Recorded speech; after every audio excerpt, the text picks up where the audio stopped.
The last 4-man comp I put out was built to really hit hard, and it really did. The burst damage was insane. That comp was made for dungeons where the best answer is just killing everything super fast before it becomes a problem, for super fast burns. This comp is really the other side of the coin for that, the other side of 4-man content, the hard stuff. The dungeons with real heal checks, mechanics you actually have to play no matter what, fights where the boss lives long enough to hit back or the mechanics just become so overbearing, even with crazy damage, that you have to build for survival. Damage is already so high right now that I don't think the answer is always going to be bring more damage. For the hardest dungeon trifectas, I want the group to be hard to kill without turning into slow, safe prog comp. So this setup is exactly that. It's safe, but also hits crazy hard when you need it to. The tank is subclassed, we got a Warden healer and 2 Magplar DDs. The Magplars are really great for this comp. The sweeps give them cleave damage while also healing themselves at the same time. That matters way more in hard trifectas than it does on like a dummy or things like that.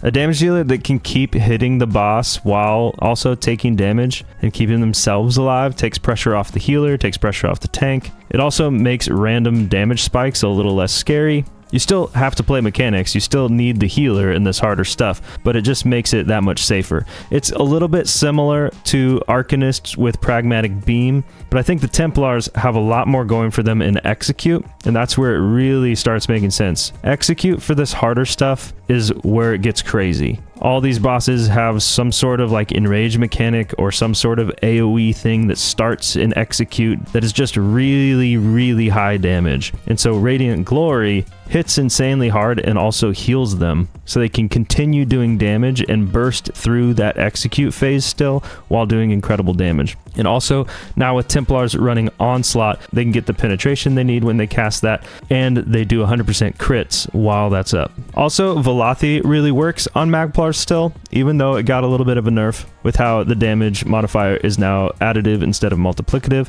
But when you're beaming, you're not really light attacking, so you're not getting that reduction really from the light attack damage reduction. And Velothi gives penetration, which you also really need in a 4-man because it's really hard to get to that penetration cap on a 4-man setup. So Templar spends so much time beaming that it's not as painful, and during the Execute portion of the fight, Radiant Glory's really doing so much. The DDs now are pretty free to run whatever CP that helps them do the most damage, so they don't need to run Force of Nature, and they can run Exploiter because we still have off balance, and they can run Fighting Finesse to get that crit damage cap. That's a big deal. I'd say the most annoying part of all of this is that both Magplars will have to bring Major Sorcery on their own, so that means Spell Power Pots or something like that. Overall, double Magplar gives this comp exactly what I want. Cleave, self-healing, extra crit damage from just being a Templar, then penetration through Velothi and Onslaught, and incredible Execute damage and healing when the fight gets messy. Then the healer is a Warden, pure class Warden. Tundra's Maw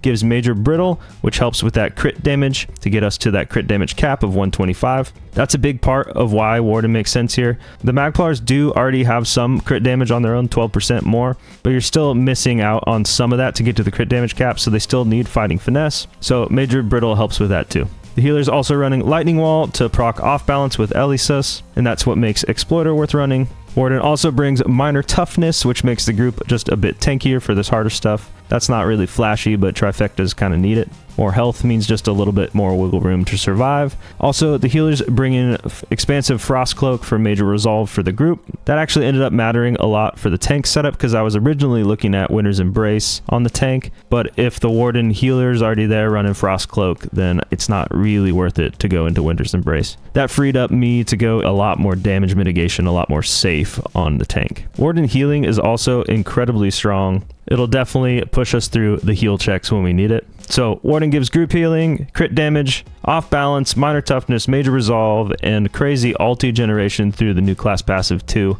Really, really good. And then finally the tank, I'm subclass with Draconic Power, Daedric Summoning, and Soldier of Apocrypha. Daedric Power for Blood of the Elder Dragon. For my self heal, which scales really, really strong when you're below 50% health, so when you really need it, this heals for a ton. But it also gives my group Minor Courage, 215 weapon and spell damage, which is really, really strong. And then also in trash, I can use Choking Talons to just make everything stay put and maim everything, which is nice. Then Daedric Summoning for the Summon Charge Atronach. This is to give the group Major Berserk, which increases their damage done by 10%, which is really, really strong. Then also it can do hardened ward. Sometimes I slot this on the really hard fights where I need a ward, but it is kind of an expensive shield at 3,600. But I really love Bound Aegis for the super difficult stuff because it gives you 47% block mitigation for 4.5 seconds.